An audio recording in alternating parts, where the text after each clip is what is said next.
A lo largo de los próximos minutos vamos a hablar de un asunto del que no se suele hablar demasiado, yo creo que ni en televisión ni tampoco en nuestras conversaciones habituales con nuestros familiares o con nuestros amigos. Vamos a hablar del suicidio, vamos a hablar de una asociación que se llama Paisaje. Hemos invitado a la presidenta de la misma, Nuria Terán. Hola Nuria, ¿qué tal? Buenas noches. Hola Inés, muchísimas gracias por invitarme. Habéis hecho desde la asociación Paisaje, acabáis de hacer este pasado fin de semana como una especie de jornada de encuentro o de jornada casi de presentación pública, De presentación, ¿no? Sí. El objetivo era divulgar a nivel de nuestra comunidad autónoma que estamos trabajando para crear grupos de ayuda mutua para personas que están en duelo de suicidio, en duelo por el suicidio de una persona cercana, ¿no? Y que necesiten un apoyo con otras personas que han sufrido la misma experiencia. El subtítulo, digamos, de vuestra asociación es Prevención, Atención e Investigación del Suicidio. Sí. Voy por partes, venga. El duelo para el familiar o un amigo de alguien que se ha suicidado no es el mismo duelo que el de alguien que pierde a un familiar por un accidente de tráfico o por una enfermedad o porque es anciano y ha fallecido. Bueno, pues la falta de esa persona, ¿no? El hueco que deja es exactamente el mismo, efectivamente. No es un duelo, no debería ser un duelo especial. Sin embargo, porque el suicidio, el concepto del suicidio, la idea del suicidio que subyace en la sociedad es muy negativo, tiene muchísimo estigma, hay muchísimos tabúes que lo rodean, pues eso hace que el duelo se convierta o se tenga que gestionar de una forma muy solitaria. Muchas veces ni siquiera los mismos miembros de una familia llegan a hablar, ¿no? del suicidio de algún miembro de la familia. No, se habla de cuando murió fulanito, pero no cuando se suicidó fulanito. Eso es. Hay veces, incluso en otras ocasiones, pueden incluso ni siquiera ser reconocido el suicidio, ¿no? Se hacen gestiones por ahí, ¿no? Pues para que sea un accidente laboral, una caída accidental, etcétera, un ahogamiento. Hay muchísimos ahogamientos, la estadística de ahogamientos es una barbaridad, es imposible que se ahogue tanta gente. Creemos, vamos, no se puede demostrar, ¿no? De forma accidental.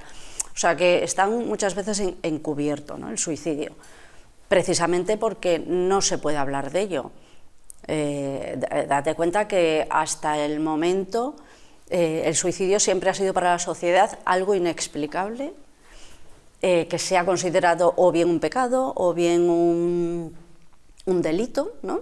Y en las últimas décadas, el último siglo, pues lo que es la enfermedad. Es una enfermedad, están locos quienes se suicidan, ¿no? Pero después te pones a analizarlo y todo el mundo conocemos gente a nuestro alrededor que sin ninguna explicación pues de repente se suicida, ¿no? O sea que no debe estar muy loco.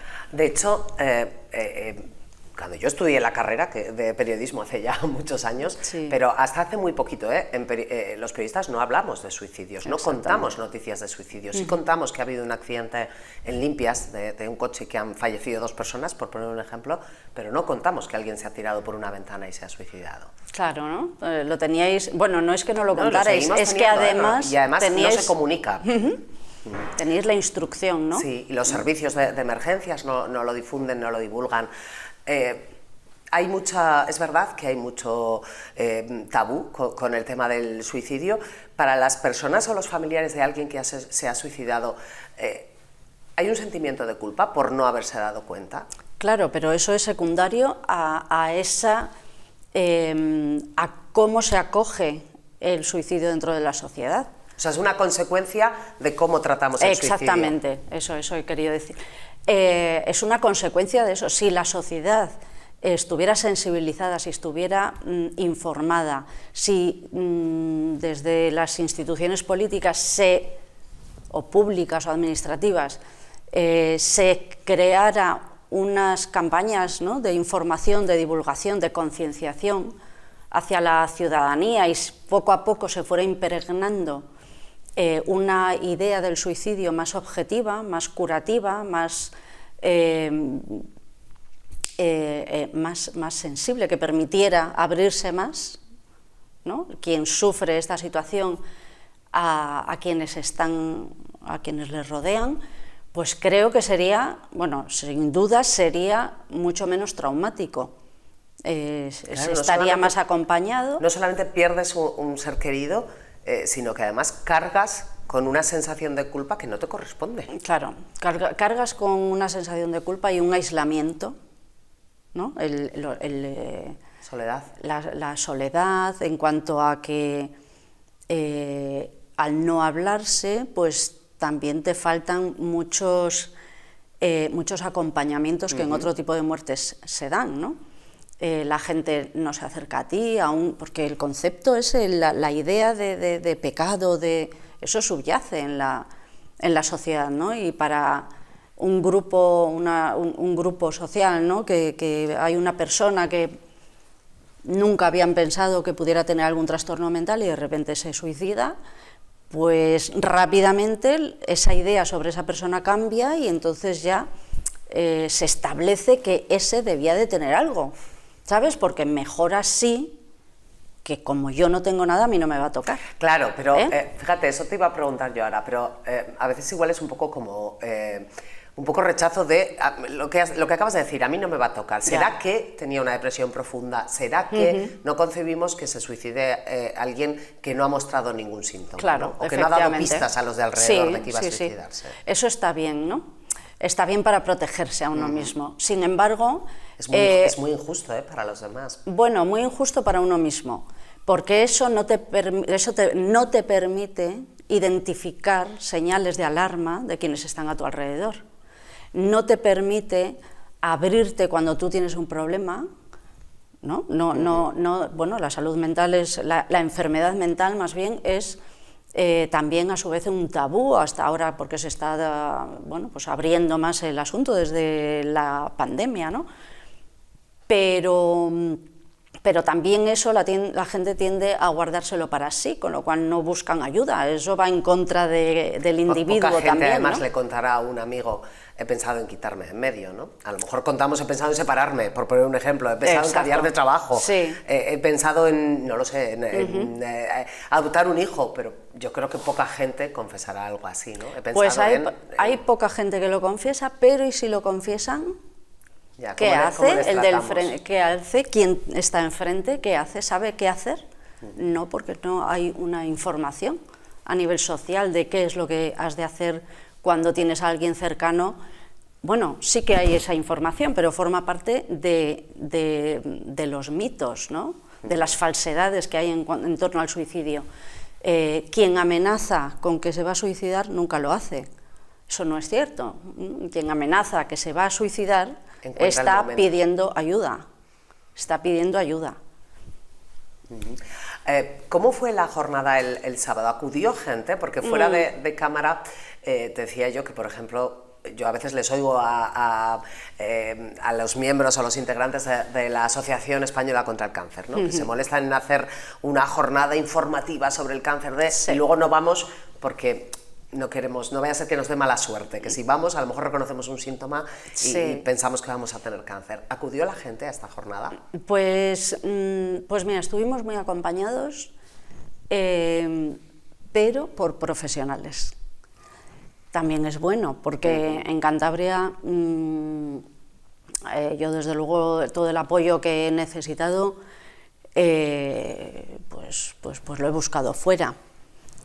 He de decir que también he tenido un apoyo psiquiátrico y psicológico en su momento que me ha ayudado mucho, pero una formación específica en suicidio, en cómo tratar la posvención a la gente que está en duelo por suicidio, pues no hay no hay nada organizado. ¿no? Y se necesita también experiencia y se necesita una orientación, también, ¿no? Sí, una orientación pues concreta.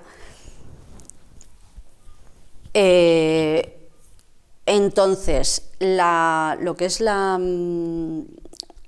charla que dieron Daniel Jesús López Vega y Nuria Moncayo el sábado, el público que hubo fue sobre todo de profesionales. Los supervivientes, pues me imagino que les cueste más, ¿no? Entonces hay que divulgar un poco nuestro proyecto, que bueno, se van a crear unos grupos pequeños, unos grupos con personas que han tenido la misma experiencia, y creo que son grupos para también aclarar conceptos, para poder explayarse, para poder resolver conflictos, ¿no? Pues la culpa, la rabia, el enfado, el ¿no? enfado, claro. Hay un momento en el que uno se enfada con la persona que se ha suicidado. Absolutamente. Y te ha dejado aquí. Ah, sí, sí, un es momento... Es una parte del duelo, me imagino. Un momento y dura, sí, efectivamente. Sí, porque en teoría, ¿no? Quien deja notas y tal, generalmente hacen referencia a que, bueno, pues lo hacen por los que están cerca, porque así yo soy un estorbo, ¿no? Y sin embargo, pues tú te quedas pensando, pero ¿cómo me has podido dejar esto, no? ¿Cómo me has podido hacer esto? ¿Cómo nos has podido hacer esto a tu hija? Ahora sí que tengo un marrón, ¿no? Claro, ahora sí que, efectivamente. Y eso, claro, conlleva efectivamente un pensamiento, pues, de rabia y de rencor, y de enfado. Claro. Todo eso hay que trabajarlo, porque ni la culpa, o sea, la culpa se puede trabajar, quiero decir, nadie a posteriori sabía lo que estaba ocurriendo en el momento en el que se da, o sea, a posteriori todo es muy fácil, y todo eso hay que trabajarlo. Y cuando uno ve que quien te rodea en un grupo de ayuda mutua, todos piensan lo mismo, pues igual todo eso ayuda, ¿no? a poder gestionarlo y resolverlo. Porque si no, pues hay duelos que permanecen toda la vida y que siempre queda esa culpa ahí en la retaguardia siempre, ¿no? Ahora se habla más del suicidio, y ahora en los últimos años se habla mucho, por ejemplo, se habla más de la salud mental, sí. Se habla más, o se habla mucho también de la salud mental en los jóvenes. Hay un alto porcentaje de gente que se suicida que es joven. A veces tendemos a pensar, los que ya tenemos más edad, que lo que a uno le puede llevar a suicidarse es algo que se te acumule con la edad, que con 17 años no hay problemas, quiero decir, o no lo suficientemente importantes, y sin embargo la realidad nos contradice. Tú me hablabas fuera de cámara de buscar también el por qué alguien se ha suicidado. A lo mejor hay que depurar responsabilidades, ¿no? Bueno, con respecto a la primera pregunta, los jóvenes, quiero decir, la gráfica, ¿no?, de edades, hace claramente, ¿no?, como una peonza. Se hace así. Totalmente, ¿no? Entre los 30 y los 60 años es el grueso de las personas que se suicidan. Y dentro de ahí, pues, 2/3 son varones y 1/3 son mujeres. Se suicidan más hombres que mujeres. Y eso es un porcentaje constante que se mantiene incluso a pesar de la ley de violencia de género, ¿no? Y bueno, pues de todo este trabajo que se está haciendo para la igualdad. Pues se sigue manteniendo. Digo lo de la igualdad porque las diferencias entre hombres y mujeres, desde el punto de vista cultural, pues probablemente influyan en esa diferencia, ¿no? Los hombres son más reservados, las mujeres somos más abiertas, hablamos más, transmitimos más si tenemos un problema, pero además los hombres... tendemos más a buscar ayuda que los hombres. Eso es, pero además los hombres también culturalmente pues se deben a una imagen y un papel, ¿no?, que quizá pues si pierde un trabajo un hombre no es lo mismo que si lo pierde una mujer, o dentro de los cuerpos y fuerzas de seguridad del Estado, pues esa imagen de una persona dura no puede venirse abajo, con lo cual pues igual no se lo puede tolerar a sí mismo, ¿no? Por ejemplo, ¿no? Quiero decir, aparte de que... Me llama la atención que digas eso, porque yo aquí creo que han sido en 2 ocasiones al menos que han aportado el dato guardias civiles de que hay muchos suicidios, por ejemplo, dentro de la Guardia Civil y dentro de los cuerpos y fuerzas de seguridad del Estado. Claro, sí, sí, la profesión dentro desde una valoración desde el punto de vista laboral, los cuerpos y fuerzas de seguridad del Estado primero la Guardia Civil y en segundo lugar la Policía Nacional, también locales, son el colectivo que mayor número de suicidios tiene por encima de la población general. En segundo lugar, pues estamos los médicos. También ¿sí? Es una profesión de riesgo, sí, de riesgo, a ver, que el número de suicidios es por encima de la población general. Sí, mira, el primer factor que disminuye el número de suicidios es la limitación a los medios de suicidio. Entonces, ¿y cómo limitamos los medios de suicidio? Pues en el caso de los cuerpos y fuerzas de seguridad del Estado no lo pueden tener más accesible. Eso está claro. Los médicos sabemos perfectamente cómo salvar vidas, pero también cómo nos la podemos cargar, la nuestra, ¿no? Entonces, el acceso a los medios de suicidio es el principal factor de riesgo. Por ejemplo, otro mecanismo que es muy útil y que ha demostrado efectividad en Japón, por ejemplo, que es una sociedad que se suicida tradicionalmente, los lugares, los puntos calientes donde la gente se suicida, porque se va por tradición, ¿no? Se limitan, es decir, se limita el acceso. Se pueden poner, se ponen carteles, ¿no? Piénsatelo, no estás solo, el teléfono de la esperanza o cosas similares. Eso es, y eso disminuye el número de suicidios. O sea que el que ciertas profesiones tengan tengan más suicidios, uno de los factores puede ser ese, y otro de los factores, evidentemente, pues también depende un poco del nivel de estrés que requiere cada profesión, ¿no? Es decir, ahí, bueno, pues, pero tanto uno como otro también se pueden gestionar y se pueden trabajar buscando la prevención, buscando la disminución del número de suicidios, ¿no? Eso es lo que persigue la OMS, quiero decir. Entiendo que vuestra asociación Paisaje busca dos cosas, ¿no? Por un lado es el grupo de apoyo mutuo, ese trabajo en ayudar a los demás, y por otro lado esa parte de prevención, investigación, como es prevención, atención e investigación del suicidio. Trabaja en paralelo en las dos líneas, ¿no? Pues mira, el tema de la prevención se puede hacer mediante diferentes actuaciones. Una de ellas es esta: divulgar, hablar de ello, concienciar, hablar de ello de una forma responsable, ¿no? Porque sí que hay, efectivamente, lo que tú decías al principio, sí que hay un efecto contagio en el suicidio, pero ese efecto contagio tiene unas determinadas características, es decir, si se habla de determinadas cosas y si se habla de determinada forma, eso puede ocasionar un efecto contagio en personas que sean susceptibles, ¿no? Que estén en una fase de conducta suicida. Sin embargo, también está el efecto protector, el efecto papageno, la flauta mágica, el pajarito que tiene ideas suicidas, pero se rodea de compañeros, de amigos que le hablan de una forma, pues, de acompañamiento, de protección, y entonces le sacan de esa conducta suicida, ¿no? El otro efecto, el efecto contagio, es el efecto Werther, una historia de una novela del romanticismo que ocasionó que se produjera una oleada de suicidios cuando se publicó, pues de la misma forma, con el mismo método, incluso con el libro al lado, etc. O sea, hay un efecto protector y hay un efecto también de contagio, ¿no? Eso es. Entonces, esto es una medida preventiva. Una medida preventiva es el colectivo de supervivientes, protegerlos, que se gestione mejor, porque los supervivientes a su vez también tienen un índice de suicidios mayor que la población general. Por lo tanto, ya estás haciendo ahí otro efecto protector. Otro efecto protector es el plan de prevención del suicidio que ha establecido o que se ha empezado, se ha publicado por parte del Gobierno. No solamente por publicarlo, quiero decir que hay que ejecutarlo, hay que llevarlo a casa, hay que desarrollarlo, ¿no? Y de una forma eficaz.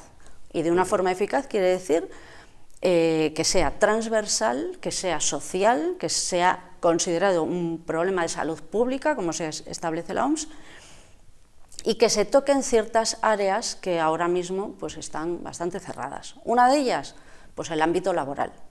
El ámbito laboral requiere cuando alguien contrata a alguien, se exige una protección de la salud, una protección integral de la salud. Una de las vías de protección es los riesgos psicosociales en el trabajo.